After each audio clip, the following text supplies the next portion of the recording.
SUVs are clearly growing in popularity because of their practicality.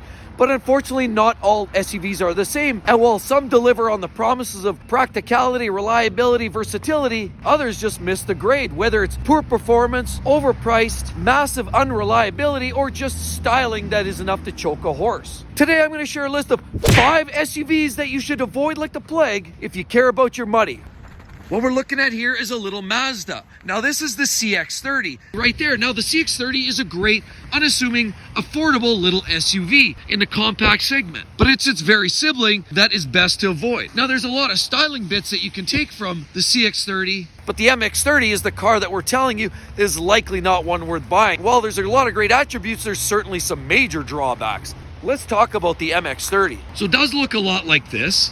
The only difference is the MX30 has suicide doors, so it opens from the here and the hinge sides of the back. Has great mirrors, beautiful wheels, gunmetal gray, gorgeous front end on there with the projector lamps, and this new style Mazda front grille is absolutely to die for. Beautiful plastic fender liners and rocker panels all the way along. Helps protect the paint from all the rocks and gravel along the roadway. Here you got these beautiful rear taillight assembly on there. Beautiful Mazda. And this one's a Sky Active. But as you circle around to the side, these modern Mazdas look very, very sporty from the side. You'll notice very sharp there. Love some of the chrome detail that you'll notice on the sides around the window trim. You do get sunroofs and a very, very nice interior that certainly punches above its weight class. While it's not overly luxurious, the materials are high quality, there's nice trim accents, and you certainly don't feel like you're living in the projects. The MX-30 is actually Mazda's first attempt at an EV, and while they thought they were going to be smart and thrifty about it, they grossly missed the boat on a few points. Number one, it's very expensive. Ranges from anywhere from about $33,000 up to $37,000 US. Also, the range is extremely poor. The MX-30 is only rated to get about 100 miles on a single charge. Yeah, it's about 160 kilometers from top to bottom. More drawbacks with these particular vehicles is the fact that they're relatively slow. They're not built like a Tesla where you can do 0 to 60 in 3.5 seconds. No, you're lucky if you can hit 9 seconds on the 0 to 60 mile per hour run. And honestly, that's the biggest beef that most customers are finding with the modern day MX-30 is that it just doesn't have the range. Performance you can deal with. Range is absolutely horrific. When most manufacturers are now at 200, 300, 400 miles on a single charge, the MX-30 grossly misses the boat. And the next 4 SUVs are right after this. Life's too short to drive boring cars. So the next SUV you're going to want to avoid this year, just because it's so obsolete, it's overpriced, it's ugly, and it's actually the official Karen-mobile. Right here we have the Ford Exploder. Boom! That's right, we have this SUV that's shared and loved by many public workers, from police to rentals. But just because rental companies buy them doesn't mean that you should. I won't either. But there's a lot of good reasons. Now, I do understand the latest generation of the Ford Exploder, as we see right here in this ST model right there, have a lot of great attributes. It has quad exhaust tips right there, black piano gloss finishing, stylish, aggressive rear fascia, beautiful chandels right there. Love that mirror, fold away. Beautiful wheels, red calipers. A lot of other great styling accents are along the rockers. The interior has certainly a fair amount of space in it. You can also get a 3rd row seats in this vehicle. And if you opt up for the 3-liter twin-turbo EcoBoost engine, you can get 400 horsepower that makes this vehicle very lively. Trust me, I know, I've driven one, and they're actually quite peppy in that format. But the sad part is you could also get a 4-cylinder EcoBoost. That's the one to avoid. So reasons you wouldn't want to buy them. First of all, it's a rental special, it's a police car special. The other downside is it gets quite expensive in the upper scale format. Sure, you can get into it for $38,000 with the 4-cylinder, but a mid to large SUV with a 4-cylinder engine, that's ludicrous. And we all know if you outfit this at the top scale with the twin turbo 3-liter, it's going to run the numbers significantly higher than it actually should be. You're almost into Range Rover territory. Now it goes beyond just pure value. There's other reasons technically. There are certain models that have had issues with coolant leaks, plastic intake manifolds that crack and leak, rough idle, check engine lights that you see on the dashboard. You also have issues back here with liftgate, problems with the overall quality and fit and finish, as well as inside. There's way too much plastic going on here for a vehicle of this cost. For the perceived quality of fit and finish, this vehicle should be half of the requested price tag. Now, I know a lot of vehicles' prices are really directly driven by the consumer. It's all about supply and demand. It's a very popular vehicle, and a lot of people buy them. As a result, due to popularity and shortcomings in the market, prices start to climb. That's why the prices are where they're at. Clearly not worth it. There's also some other issues with the heater system where the heater flapper door actually jams up, permanently produces hot air only, and you can't adjust it to provide better blend of heat and cool. But also, even though the vehicle looks like a Range Rover, there are other parts that clearly are trying to mimic Range Rover. Again, it's a very attractive vehicle. I understand why people buy them, but I honestly believe the price is obsolete. The material and fit and finish isn't where it should be for the price. And quite honestly, this vehicle has had its day in the sun and time to set off the pasture. The Ford Exploder. And before we hit our list for the next one that you want to avoid, I want to make a couple of recommendations. Instead of the Mazda MX-30, maybe look at the CX-30. Great fuel economy, similar chassis size, and you'll just love it. Fun, frugal, and just a great little car. As well as, instead of that Exploder, why don't you maybe go with a thing like the Toyota Highlander. Highlander comes in 7-8 passenger seating, and you won't be disappointed with its overall reliability. Definitely far better than Ford. Now, if you're a Ford brand person, I understand. However, the Toyota has it beat on every count. But here's the next vehicle that's on our list of vehicles that clearly you don't want to buy this year if you're looking for an SUV. And what we're talking about here is this. It's a Range Rover. But there's lots of different Range Rovers, some better than others. Great little details. Look at that. Gold touches on those little vents. Beautiful wheels. Gorgeous little rocker panels, very low profile. Circle around. Got some great taillights on this unit. And it's a Land Rover product. Great little exhaust tip down there, although slightly fake. You see the real exhaust down there. And you do it again on this side with a little splitter at the bottom. What we're talking about is the Velar here. Not a lot of people love these. They're gorgeous vehicles. Very sleek, very elegant. Even the rear tail finish is gorgeous right here. Lots of wonderful detail. Like this accents right here as well. And on the hood, you have those beautiful little details. Great headlights. And of course, that trademark grille in modern day Range Rovers. How about the interior? I don't think anybody does interiors better than the Brits with the high quality fit and finish, the beautiful integration of the infotainment screens, and the high quality leather interior with beautiful contrast stitching. Beautiful oversized sunroof on top and a couple of roof racks to haul that junk to the dump. Now, they're not inexpensive vehicles, and they start around $60,000 to $70,000 and go much, much higher depending on how you outfit them. So be careful. They run the gambit huge, and that's one of the downsides is the sheer cost and magnitude of owning one of these things. Not just the outright purchase on the front end, but as well as shop maintenance and servicing repairs as you own this thing for a few years. There's also been a significant amount of repairs and maintenance related issues with these vehicles that show that they're relatively unreliable, like you're going to find in a lot of Range Rover products. Backup camera here has been a problem, as well as some panels on the interior have been known to come apart. I've personally experienced that with kick panels coming loose. And yes, there's other issues with these vehicles sometimes getting jammed up in park. Yes, there's been problems with the automatic transmission in these vehicles. If it gets stuck in park, it's a module related problem, and you're going to have to take this thing home on a flatbed to the service bay. It's likely not going to get you home in the current state. There's other issues, for example, like battery draw overnight, as well as infotainment systems are some other problems you're going to typically find with some of these. It's usually SIM card related or some other electronic glitch and gremlin or firmware problem, but it is a real deal. These door handles, see, this is how it's supposed to look, even in the winter. But you'll notice on this side, that one's flush, and this one isn't. And they're known to seize up, either whether it's dirt, grime, or even just ice, like we're seeing in this situation here.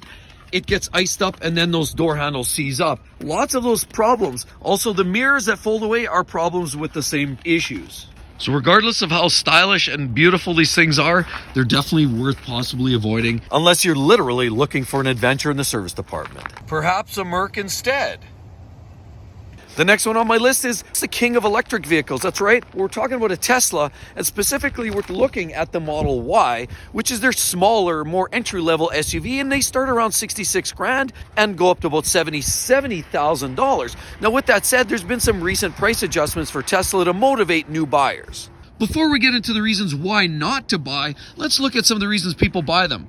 I mean, it is the name, and it's about the brand. Of course, they have great headlights on there, beautiful wheels. Of course, look, All kinds of video surveillance, great little mirrors that tuck away, lots of glass on top, which just makes a lot of light land into the cabin. It makes it really nice and cozy for all the passengers.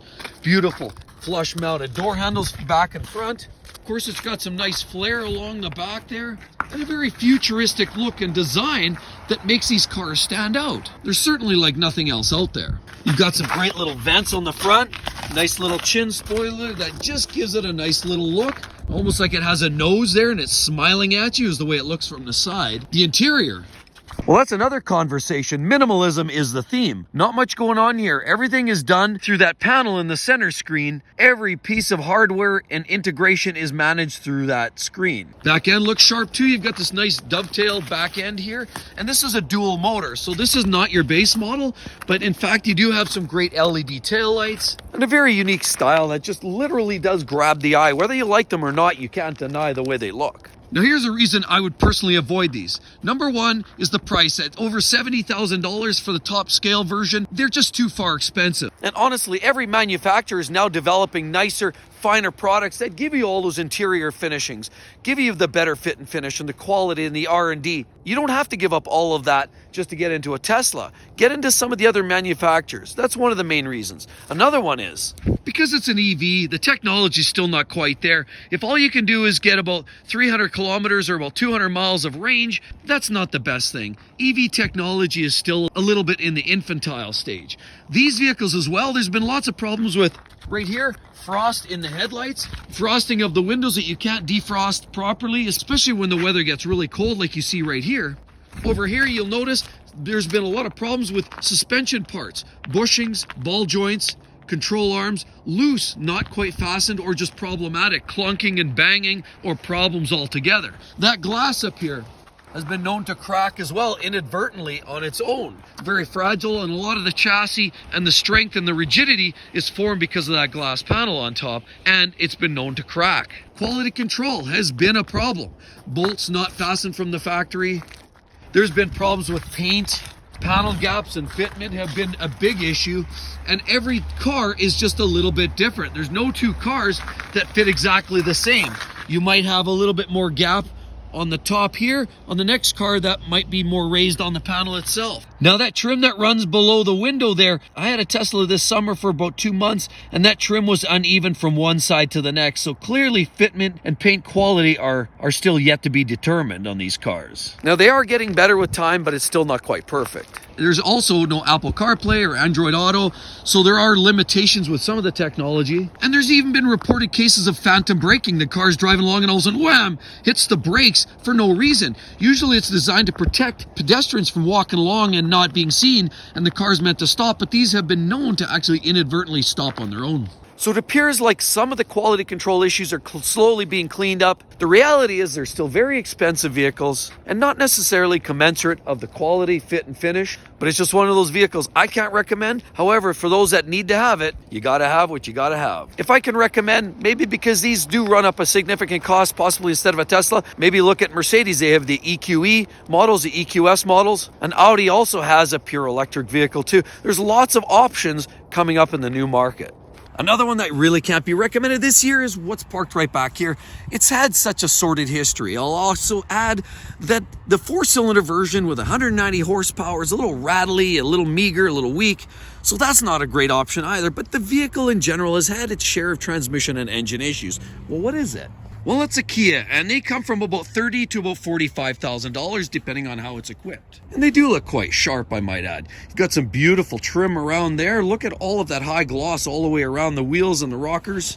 Beautiful wheels. Beautiful all the way. I mean, it's a great styling exercise for sure. High gloss there in the detail, fold-away mirrors, one-touch access. And then looking inside, beautiful seats with the cross stitching. Actually literally looks like it's at a higher level. It's certainly giving Audi a run for its money in terms of fit and finish. And it's got a great looking grille on the front, as well as beautiful headlights on there. Pretty interesting styling detail along the side, including this rear window finishing. Great rear window accent there. It looks very sporty. And on the back, it has these wonderful taillights. This is the Sorento by Kia, and it's a 4X right there. It does have these oversized racks on top there. Great for hauling that mattress with bed bugs infested in it over to the dump. Beautiful wheels and brakes, and it's got an oversized brakes on the front as well. Should stop this beast in fairly short order. Just a general overall great looking profile from the side. I do have to say it's an attractive looking unit overall. I see why people are buying them. And to you, Adam, good job on that part of it. Now, the unfortunate part is the overall reliability of the Sorento hasn't been stellar for quite some time now. There's been cooling issues, radiator leaks, quite a history of engine issues and transmission troubles, as I've mentioned. This year's model also has suspension tuning that makes it quite rough to ride in. And Consumers Reports says this vehicle will not last. Oil pump in the transmission has been a problem for certain transmissions, certain models, and that has afflicted about 69,000 customers. Also on the back, but the vehicle is equipped with a tow hitch. There's some wiring for that apparently has high prevalence of potentially causing a fire. Due to material getting in it, high resistance causes heat, and then poof! So overall, a very attractive piece, very affordably priced, stylish. The technology looks wonderful, but just it's the overall quality control that I still have concerns with, and I seriously could not recommend this. Instead of buying one of these, possibly look at Acura MDX, far more dependable, more consistent, and while they're not perfect either, at least you know what you get. Hope you all enjoyed that. Hope it helps you avoid some of the worst vehicles in the SUV marketplace. Right there, you're going to want to check out my personal favorites for 2023 best choices of the year. Hope to see each and every one of you on the next one. We'll see you real soon. Bye-bye.